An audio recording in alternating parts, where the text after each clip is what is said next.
Good morning mga kaibon. So for today's video ay mag-harvest tayo ng ating paakay. So meron nga tayong paakay dito mga kaibon. So napansin ko bumababa na sila. Saka tinutukan na rin ko yung likod. So yan. So harvest na natin.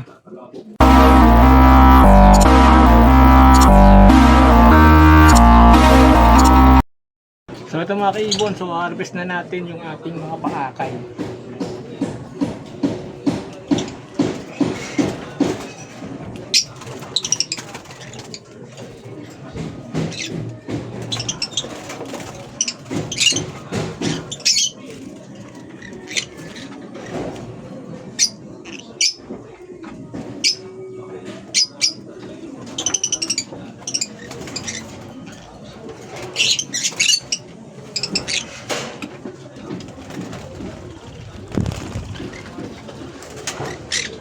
Kaibon, nakakawala pa yung isa.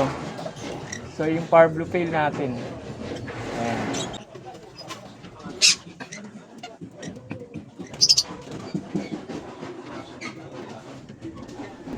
So itong isa naman mga kaibon ay ayan, Lupino Opaline.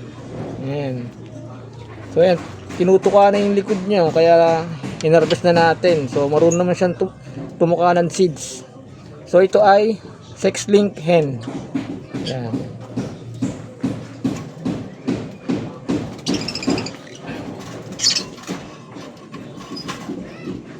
So rin lang tayo sa kabila. So hindi natin yung kabila, yung dalawang green pastel.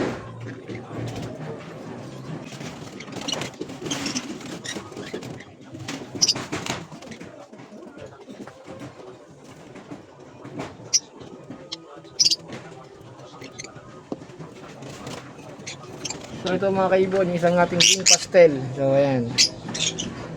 So possible hen. So ang laki.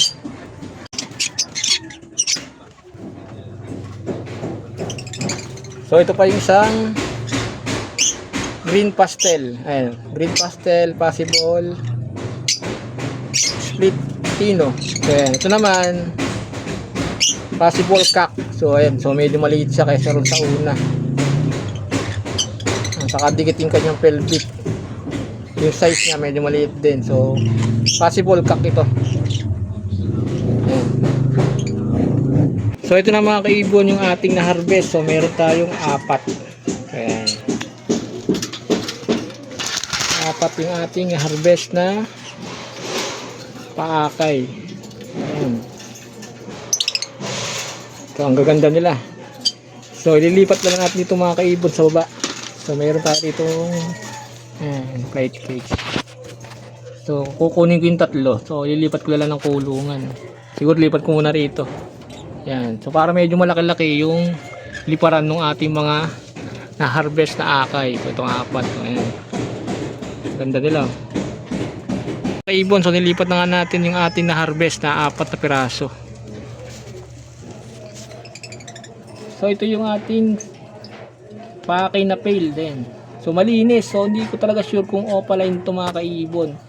So bali ang parents nito ay pail, split opa at isang blue opa pail. So ito yung naging anak nila. So bali ito ay ano lang natin, ay poster lang natin. So yan yung kanyang buntot. So malinis siya kung dito yan. So yung pagka-opa, so hindi ko sigurado kung opaline ito mga kaibon.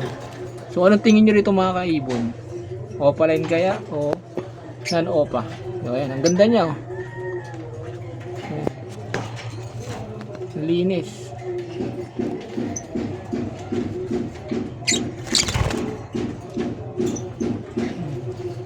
Itong isa yung ating Lupino Opaline. Lupino Opaline hen. Ito, Shirako hen na to. Kasi yung dalawa, isang possible cock at isang possible hen. Ayan.